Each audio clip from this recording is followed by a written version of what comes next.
हिमाल, पाखा बखेरा, भन्ज्याङ, चौतारी अनि सुस्केरामा गुम्सिएका आवाजहरू।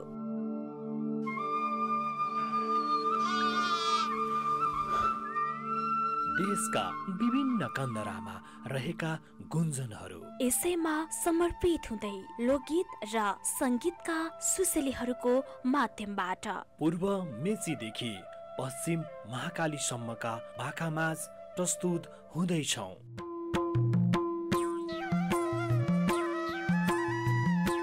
कार्यक्रम हाम्रो भाका, कार्यक्रम हाम्रो भाका तपाईँ समक्ष मात्र न्युज नेपाल टेलिभिजन एसटीमा आइतबारदेखि शुक्रबारसम्म साँझ 5 बजे। नेपालको जनवादी लोक संगीतको क्षेत्रबाट सुरुवात गरेका गम्भीर स्वभावका कलाकार हुन् पद्मराज ढकाल। उनको जन्म विक्रम सम्वत 2020 माघ 18 गते कास्कीको लामास्वारामा भएको थियो। विशेष गरी साहित्य क्षेत्र हुँदै सांगीतिक क्षेत्रमा होमिएका पद्मराज ढकाल थुप्रै साहित्य संघ संस्थाहरूमा आबद्ध रहेका छन्। उनको पहिलो प्रकाशित पुस्तक आवाज बिहानीको हो भने प्रकाशित गीती एल्बम भने फर्की आएन हो।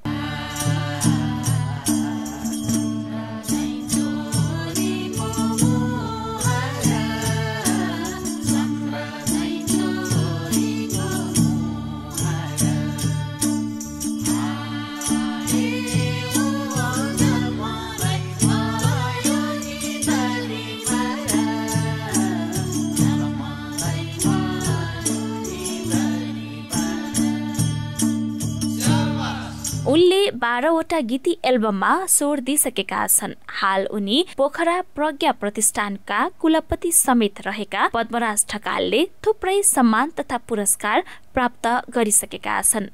आउनुहोस् आज हामी यिनै सर्जक पद्मराज ढकालसँग केही विषयगत र केही विषय अन्तर कुराकानी गर्नेछौँ।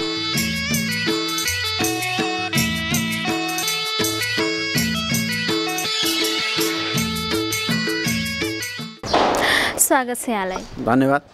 आरामै हुनुहुन्छ? ठिक छ एकदम। केमा व्यस्त हुनुहुन्छ हाल? विशेष गरेर अब मेरो दुईटा व्यवसाय भन्नाले विद्यालय छ। एउटा विद्यालयको म संस्थापक छु। व्यावसायिक रूपले चाहिँ त्यो विद्यालयमा व्यस्त छु भने अर्को चाहिँ अहिले पोखरा महानगरपालिकाले पोखरा प्रज्ञा प्रतिष्ठान गठन गरेको छ। त्यसको अध्यक्षको रूपमा पनि म काम गर्नुपर्ने भएको हुनाले त्यता पनि व्यस्त छु। अनि धेरै पोखराका वाङ्मयिक सङ्घ संस्थासँग आबद्ध पनि छु। ती सङ्घ संस्थाका कार्यक्रममा पनि खटिरहेको छु। विशेष गरेर विद्यालय र पोखरा प्रज्ञा प्रतिष्ठान यो दुईटा संस्थामा अलिअलि व्यस्त।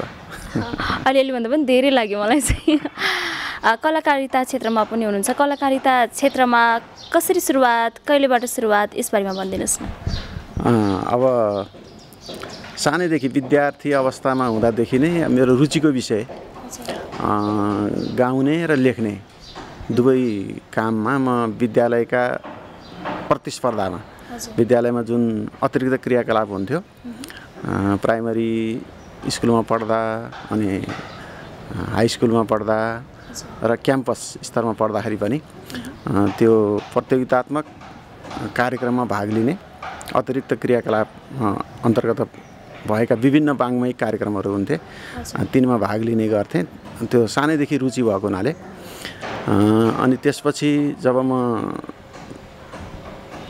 आफ्नो व्यवसाय अहिलेको व्यवसाय शिक्षण पेसामा लागेँ अनि पहिला चाहिँ आफू भाग लिन्थ्यो भने पछि चाहिँ विद्यार्थीहरूलाई भाग लिन लगाउने विद्यालयका विभिन्न अतिरिक्त क्रियाकलापहरू साहित्य र विशेष गरेर सङ्गीतसँग सम्बन्धित क्रियाकलापहरूमा विद्यार्थीहरूलाई पनि सिकाउने अनि त्यही क्रममा विभिन्न गीतहरू कविताहरू पनि रचना भए र अहिले चाहिँ विभिन्न साहित्यिक र सांस्कृतिक सङ्घ संस्थाहरूमा आबद्ध छु र सानैदेखि लागेको र विभिन्न सङ्घ संस्थामा आबद्ध भएको र केही सृजनाहरू पनि भएका कारणले होला अहिले पोखरा महानगरपालिकाले त्यो प्रज्ञा प्रतिष्ठानमा पनि मलाई नियुक्त गरेको छ र अहिले यसरी नै लागिरहेछ। पहिले जनवादी गीत सङ्गीतबाट यहाँको यात्रा सुरु भयो? मैले थाहा पाएअनुसार है, किन खास? होइन, अब सानो छँदाखेरि मेरो गाउँमा गुरुङ बस्ती छ, त्यहाँ रोदी बस्ने चलन हुन्थ्यो। हिउँदको समयमा, दसैँको बेलामा र फुर्सदको समयमा त्यहाँ रोदी बस्ने चलन हुन्थ्यो। लगातार 5-7 दिनसम्म पनि रोदी बस्ने राति त्यहाँ चाहिँ आफू हेर्न जाने, पहिला हेर्न जाने, पछि चाहिँ पछि सहभागी हुने। अब आफूभन्दा अग्रजहरूले दोहोरी गीत गाउँदाखेरि प्रत्युत्तरमा पनि भाग लिने पनि गर्थे। अनि हामी आफै पनि सहभागी भएर गाउँमा थिएटर भन्ने चलन हुन्थ्यो, त्यो थिएटर निकाल्ने गर्थ्यौँ।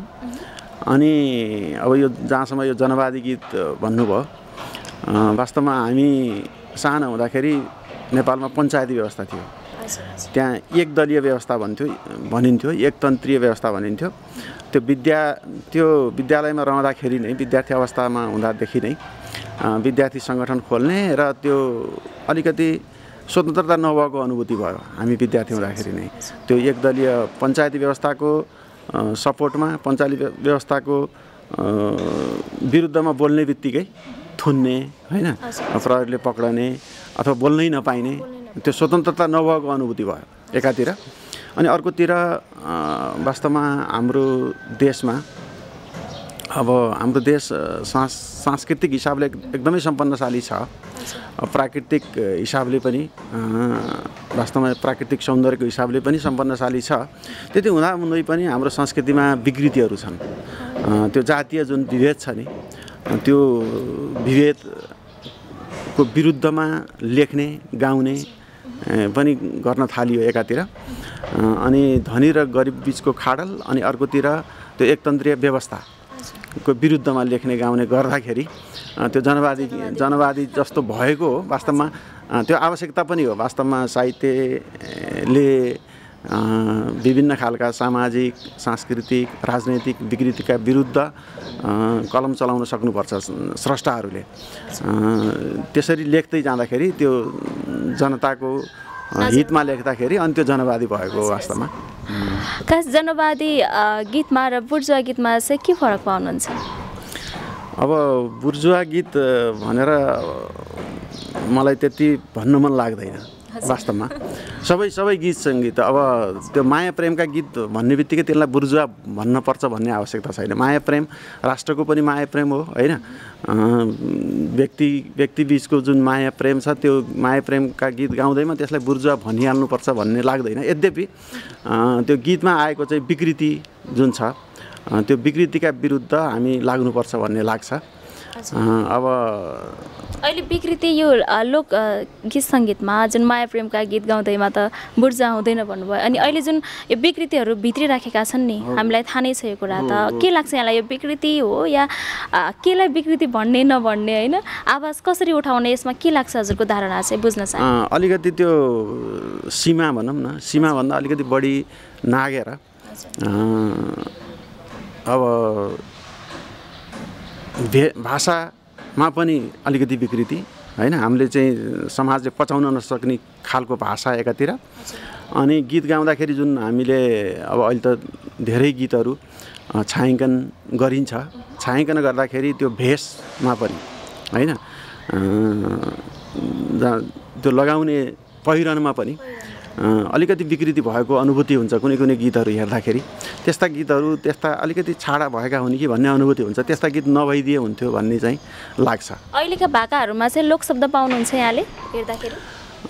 अब लोक शब्द भनेको अब पहिला गाउँदाखेरि पहिलाका भाकाहरू गाउँमै गएर गाउँमा जुन बोलीचालीको भाषा छ त्यो भाषालाई टिपेर अनि गीत बनाइन्थ्यो, त्यहाँको भाकालाई टिपेर गीत बनाइन्थ्यो। यद्यपि अहिलेका गीतहरूमा पनि नेपाली भाकाहरू हामी समेटेको पाउँछौँ र नेपाली भाषाको हिसाबले अलिकति परिष्कृत भएको अनुभूति हुन्छ। यद्यपि बिग्रिहालेको जस्तो लाग्दैन, त्यो भाषा परिष्कार भएको हो। पहिलाको जस्तो ठेट भन्छौँ नि हामीले, त्यो नभएको हुनसक्छ कतिपय गीतहरूमा। तर भाषा एकदमै विकृत भएको चाहिँ छैन केही गीतमा बाहेक। केही गीतले पनि धेरै असर पार्छ होइन। अब लोकगीत भनिन्छ, लोकगीतमा चाहिँ इङ्ग्लिस शब्दहरू अङ्ग्रेजी शब्दहरू चाहिँ मिसाएको पनि हामीले पाइन्छ। हो त्यो त मलाई पनि भन्न मन लागेको थियो। सकेसम्म अब हुन त कतिपय अङ्ग्रेजी शब्दहरू नेपालीकरण भइसके है, यद्यपि सकेसम्म नेपाली भाषा नै प्रयोग गरिदिए हुन्थ्यो भन्ने चाहिँ लाग्छ। यसमा त अब हजुरहरूको ठुलो हात छ विकृतिलाई हटाउन। अब हाम्रो पोखरा प्रज्ञा प्रतिष्ठान छ, अहिले गण्डकी प्रज्ञा प्रतिष्ठान छ, केन्द्रमा चाहिँ 3टा प्रज्ञा प्रतिष्ठान छन् होइन। यी प्रज्ञा प्रतिष्ठानहरूले पनि अलिकति त्योसँग सम्बन्धित त्यो विकृत हुन, भाषा विकृत हुनबाट अनि पहिरन विकृत हुनबाट जोगाउनुपर्छ, त्यसको लागि अगाडि बढ्नुपर्छ। प्रज्ञा प्रतिष्ठानको कुरा आइहाल्यो, प्रज्ञा प्रतिष्ठानको मुख्य उद्देश्य चाहिँ के हो?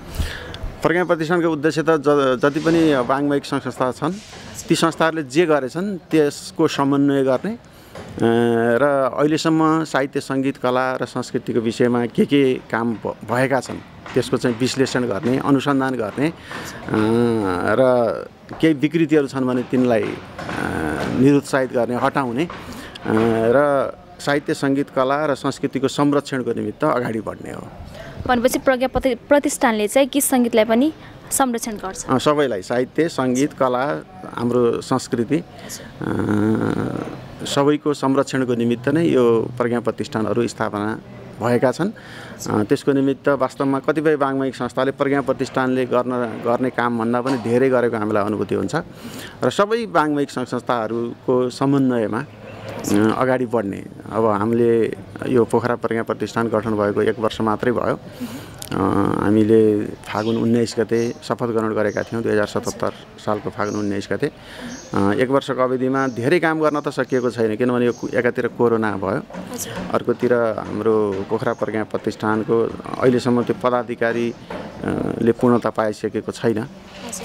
एकातिर हाम्रो पोखरा महानगरपालिकाको मेयर प्रमुख चाहिँ बिरामी हुनुभयो, विभिन्न कारणले, कोरोनाको कारणले त्यो पदाधिकारी अब छिट्टै पूर्णता पाएपछि अलिकति गति लिएर हामी अगाडि बढ्दैछौँ। यद्यपि त्यहाँ हुनुपर्ने यथेष्ट बजेट को पनि व्यवस्था जति हुनुपर्ने हो त्यति छैन। आगामी वर्षमा त्यो होला भन्ने अपेक्षा गर्छौँ र अब छिट्टै अलिकति बढी क्रियाशीलताका साथ अगाडि बढ्दैछ। अहिले चाहिँ मलाई कुलपतिको रूपमा चयन गरिएको छ, उपकुलपति, सदस्य सचिव अनि परिषद सदस्य अनि 3 जना बाँकी प्राज्ञ सदस्यहरू चाहिँ छिट्टै अब चयन हुँदैछ।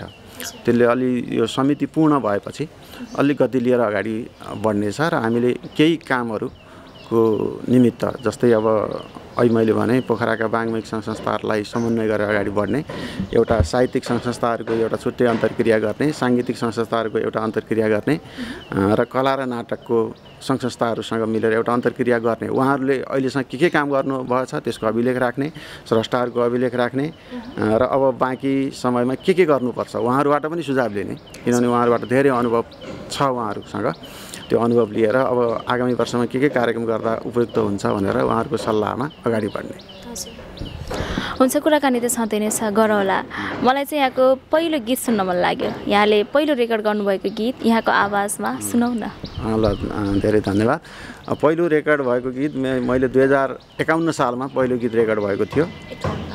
2051 साल रेडियो नेपाल क्षेत्रीय प्रसारण केन्द्रमा स्वदेश गान थियो त्यो है, स्वदेश गान।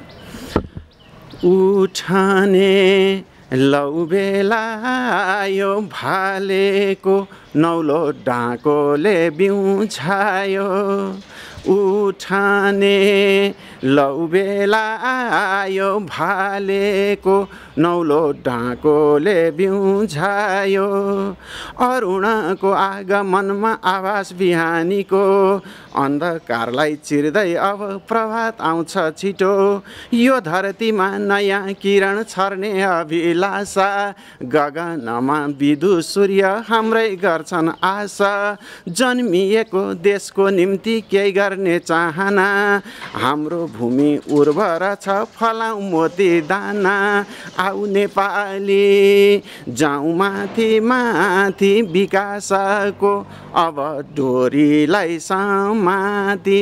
यो चाहिँ मेरो पहिलो स्वदेश गान रेकर्ड भएको भने पहिलो चाहिँ लोकगीत चाहिँ लोककवि अलिमियाले सङ्कलन गर्नुभएको गीत थियो।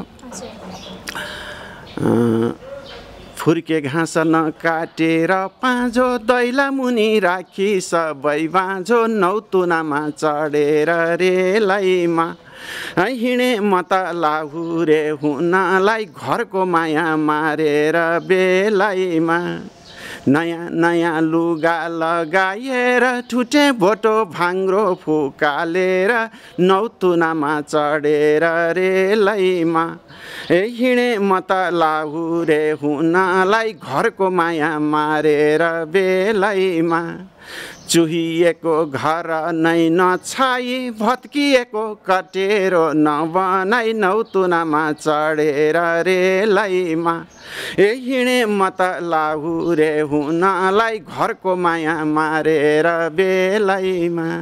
मैले चाहिँ सानो हुँदाखेरि सुनेको यो गीत रेडियो नेपालबाट। हिँडे म त लाहुरे हुनलाई घरको माया मारेर बेलैमा। लाहुर पनि जानुभयो? लाहुर गइएन। यो वास्तवमा लोककवि अलिमिया लाहुर जानुभएको थियो। उहाँले आफ्नो अनुभूति गीतमा लेख्नुभयो र उहाँको सङ्कलनमा गाइएको गीत हो। उहाँ फेरि लाहुरमा पहिला जानुभयो, पछि देशको माया लागेर फेरि फर्कनु भयो। अनि फर्केपछि फेरि गीत लेख्नुभयो।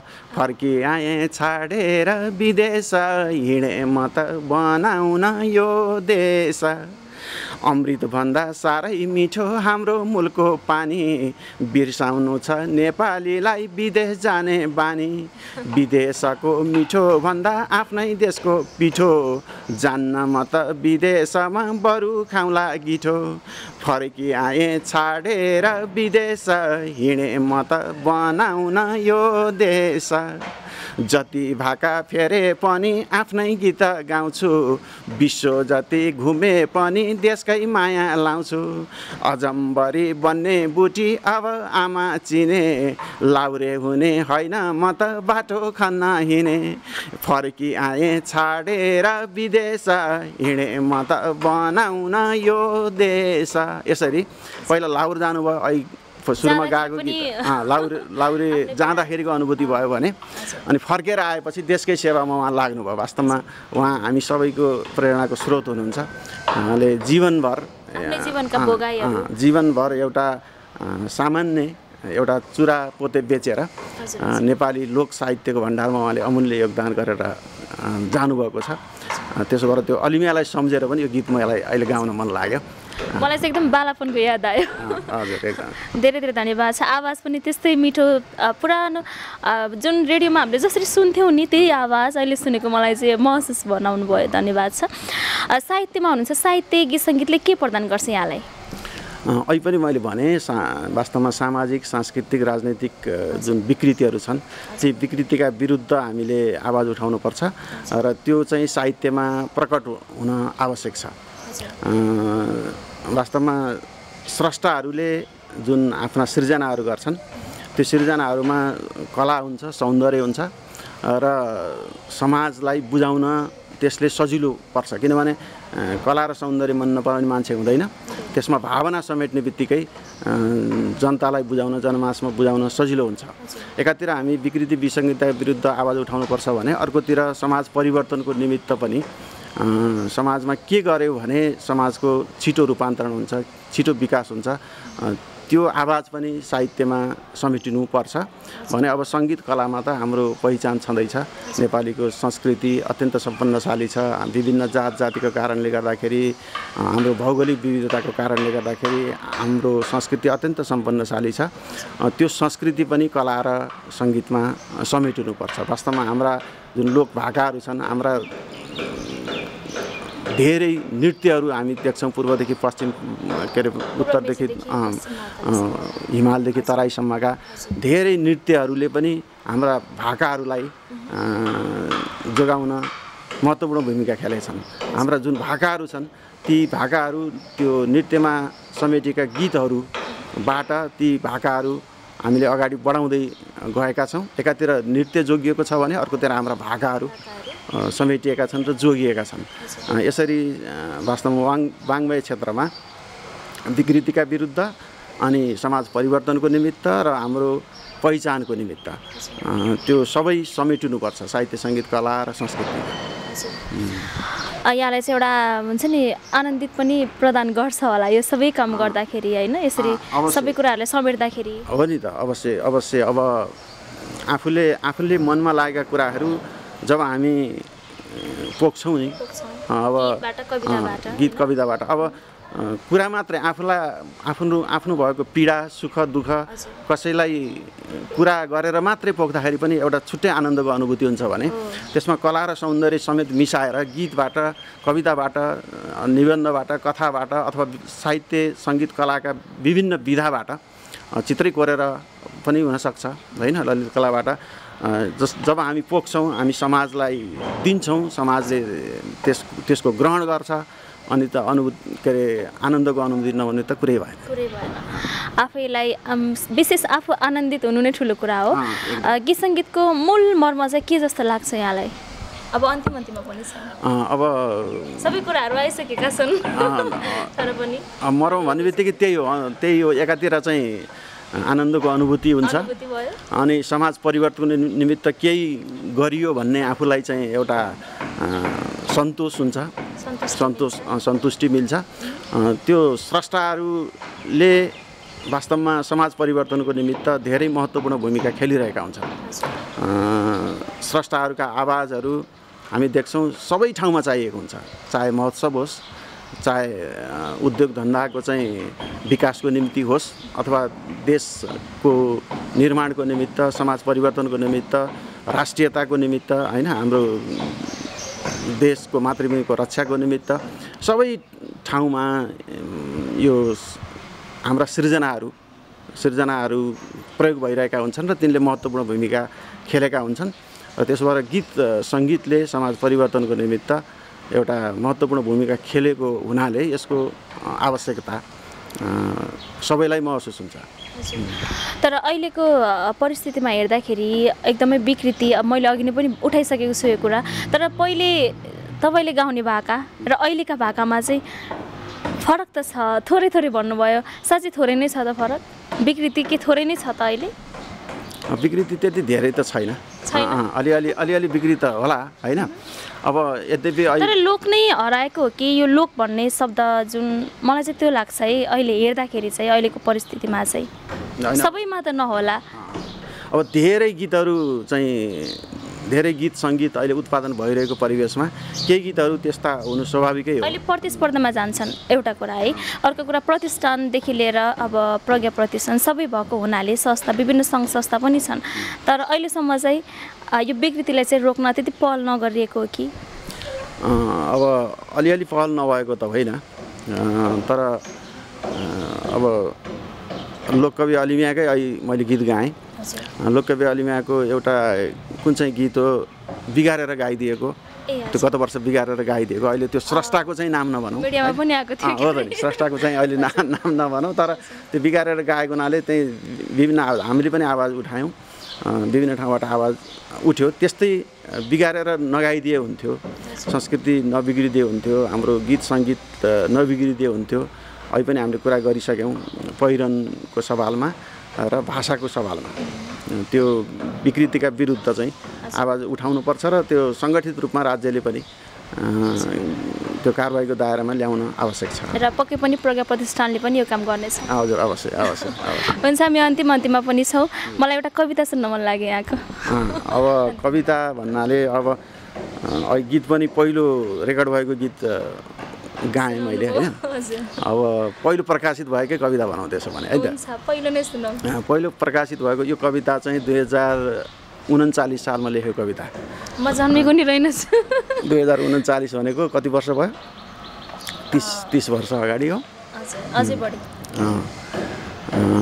त्यतिखेर लेखेको कविता। यो स्वतन्त्र विद्यार्थी युनियन पिन्थानी क्याम्पसबाट माछापुच्छ्रे भन्ने पुस्तक निस्किन्थ्यो, त्यो पुस्तकमा प्रकाशित भएको थियो।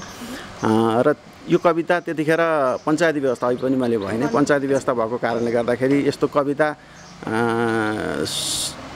यदि प्रशासनले सुन्यो भने गएर थुनिनु पर्थ्यो। त्यो कविताको शीर्षक छ बाँचेर के सारा हो, र यो कविता मैले मकै खोलामा अब खुल्ला रूपमा यसरी हामीले प्रतियोगिता गर्न पाइँदैन थियो। मकै खोला भनेको मासठानाभन्दा पनि अलि पर पर्छ, अलि माथि गाउँपालिकामा पर्छ। त्यहाँ कविता प्रतियोगिता भएको थियो र त्यो कविता प्रतियोगितामा मैले यो कविता प्रस्तुत गरेर प्रथम भएको थिएँ। त्यतिखेर सोमनाथ अधिकारी प्यासी प्रमुख अतिथि हुनुहुन्थ्यो, निवर्तमान प्रदेशको प्रमुख, अनि नुमराज बराल त्यसको निर्णायक संयोजक हुनुहुन्थ्यो, अहिले म सम्झन्छु। र त्यो प्रथम भएर मैले एक झोला पुस्तक चाहिँ पुरस्कार प्राप्त गरेको थिएँ, एक झोला पुस्तक अहिले सम्झिन्छु। र त्यो कविताको शीर्षक छ बाँचेर के सहाराको। जसले देश बनाए यति गगनमा तारासरी चम्किए, नेपालीहरूको कला र खुकुरी साथै लम्किए, भाडामा किन आज बेचिएछ यहाँ वीरको रासबो, देशै दुर्गतिमा गयो अझ भने बाँचेर के सारबो, पुर्खाको बलले कला र सिपले थियो छटा सर्वदा, आफ्नो त्यो धनको कुनै भएन लौ पत्ता गयो त्यो कता, नाङ्गै नाच्नु छ गाउनै यदि भने खानै त के पर्छ भो, माग्ने भेष गरेर हिँड्नु छ भने बाँचेर के सारबो, खोक्रो पारिसके चुसेर गतलौ नेपालमा बेसरी, हाम्रै देश भइसक्यो अब कै कङ्गाल विश्वभरि, सारा देश त आजसम्म चुसुवा बुवासाहरूको भयो, के हेर्ने रमिता अझै यसरी नै बाँचेर के सारबो, बाटो चिन्नु र लाग्न पर्छ अहिले ती देशभक्तसित, मुक्ति ल्याउन देशमा अब जुटौँ नेपालका शोषित, फर्की हेर त स्वतन्त्र हुन कतै कहाँ पुगेको छको, आफैलाई कता छु चिन्न नसके बाँचेर के सारबो, आफैलाई कता छु चिन्न नसके बाँचेर के सारबो। शीर्षक बाँचेर के सारबो। आफैलाई कता छु भनेर चिन्न नसके बाँचेर के सारबो। अत्यन्तै मन छुने खालको कविता। धन्यवाद छ धेरै धेरै। यहाँले पहिलो पटक होइन यो पहिलो पटक, अब योभन्दा पहिला नि रचना त गरेको थिएँ थुप्रै कविता, तर पहिलो पटक प्रकाशित भएको, पुस्तकमा प्रकाशित भएको। अब योभन्दा पहिला पनि हाई स्कुलमा पढ्दाखेरि पनि मैले कविताहरू लेख्थेँ। जस्तै एउटा सम्झन्छु 8-9 कक्षामै पढ्दाखेरि, विद्या हो सबमा हुने गुणहरू, विद्या सधैँ सुन्दर, विद्याले यो अलिकति पुरेँ मैले, विद्या हो सबमा हुने गुणहरू, विद्या सधैँ सुन्दर, विद्याले सबमा भरिन्छ नि छटा, विद्या सधैँ अम्बर। अब यो पहिला लेखेको भएको हुनाले अहिले सम्झिनु पनि गाह्रो छ। अर्को एउटा गद्यको कविता पनि छ, टाइम भएदेखि है, बसन्त आउँछ भने भन्ने शीर्षकमा। यो पनि पृथ्वी क्याम्पसमा प्रथम भएर मैले पुरस्कार प्राप्त गरेको थिएँ। घडी, त्यतिखेर घडी र केही नगद पुरस्कार प्राप्त गरेको। अहिले त्यो घडी अहिले पनि, त्यो बेलामा घडी धेरै महत्त्वपूर्ण पनि हो। त्यो घडी अहिले पनि मैले सुरक्षित साथ राखेको छु। त्यो के अरे त्यहाँभित्रको मेसिनले काम गरेन, तर घडी चल्न छोड्यो, तर घडी चाहिँ छ बसेर। बसन्त आउँछ भने, धरातलको गहिराईमा रहेको समुद्र पानीले टम्म भरिएको छ, किनार अनि उचाइमा रहेका ठाउँहरूमा फोहोर मात्र छरिएको छ, भनिन्छ भुइँचालो तिमी एकपटक आइदेऊ, दुर्गन्धित धरातललाई समुद्रमा डुबाइदेऊ। यदि यस्तै हो भने त हामीले धेरै भुइँचालोहरूको आह्वान गर्नुपर्ने हुन्छ, विनाशको खाडलमा आफै समेत पर्नुपर्ने हुन्छ। फेरि भनिन्छ हुरी तिमी एकपटक आइदेऊ, फोहोर र कसिङ्गरहरूलाई बहाइदेऊ र समुद्रसम्म पुर्याइदेऊ। तर त्यो हुरी आउन पनि सक्छ, नआउन पनि सक्छ। आइहाल्यो भने यति ठुलो आउन सक्छ, अचानक आउने त्यो हुरीले हाम्रो समेत अस्तित्व मेटाउन सक्छ। बरु आग्रह गरौँ, हावा तिमी एकछिन समुद्रमा आइदेऊ, समुद्रको पानी राम्ररी तताइदेऊ। समुद्रको पानी बाफ बनेर बादल हुनेछ र फोहोर र कसिङ्गरहरूलाई बढार्ने गरी यथेष्ट वर्षा हुनेछ। त्यसैले एकछिन समुद्रमा पानी घटेर के भो र शिशिरलाई पन्छाएर बसन्त आउँछ भने। शीर्षक थियो बसन्त आउँछ भने।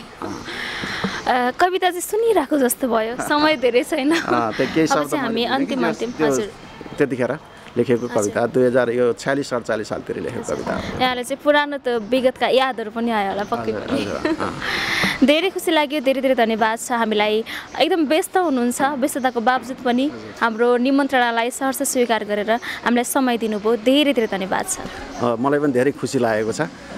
यो हाम्रो टेलिभिजन ले जुन मलाई अवसर दियो त्यसको निमित्त हजुरलाई र न्युज नेपाल टेलिभिजनलाई हार्दिक धन्यवाद ज्ञापन गर्न चाहन्छु। हामीलाई हेरेर बसिरहनु भएको छ, दर्शकहरूलाई के भन्न चाहनुहुन्छ अन्तिममा? आदरणीय दर्शकवृन्द जुन टेलिभिजन हेरेर बसिरहनु भएको छ, यहाँहरूले नेपाली साहित्य, सङ्गीत, कला र संस्कृतिको संरक्षण र सम्वर्धनमा जुन स्रष्टाहरूले योगदान गरेका छन् ती स्रष्टाहरूलाई प्रोत्साहन दिन, हौसला दिन नभुल्नु होला र यहाँहरू पनि लाग्नु होला। हार्दिक धन्यवाद ज्ञापन गर्न चाहन्छु यो टेलिभिजन हेरिरहनुभएका सम्पूर्ण दर्शकवृन्दलाई। हस्, धन्यवाद। धन्यवाद। धेरै धेरै धन्यवाद छ यतिन्जेल हामीलाई हेरेर साथ दिनुभयो कार्यक्रम हाम्रो भाकामा। आजका अतिथि कलाकार पोखरा प्रज्ञा प्रतिष्ठानका कुलपति पद्मराज ढकालज्यूसँगको कुराकानीबाट हामी छुटिसकेका छौँ। यहाँहरू सम्पूर्णलाई धेरै धेरै धन्यवाद व्यक्त गर्दै आजको श्रृङ्खलाबाट म सजना वास्तला पनि बिदा हुन्छु। हवस् त, नमस्ते। न्युज नेपाल टेलिभिजन हेर्दै गर्नुहोला। हिमाल, पाखा बखेरा, भन्ज्याङ, चौतारी अनि सुस्केरामा गुम्सिएका आवाजहरू,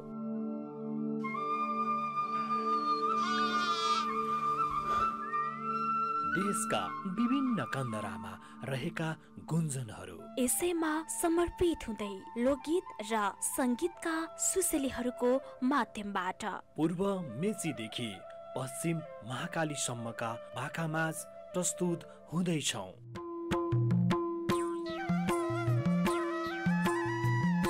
कार्यक्रम हाम्रो भाका, कार्यक्रम हाम्रो भाका तपाईँ समक्ष मात्र न्युज नेपाल टेलिभिजन एसटीमा आइतबारदेखि शुक्रबारसम्म साँझ 5 बजे।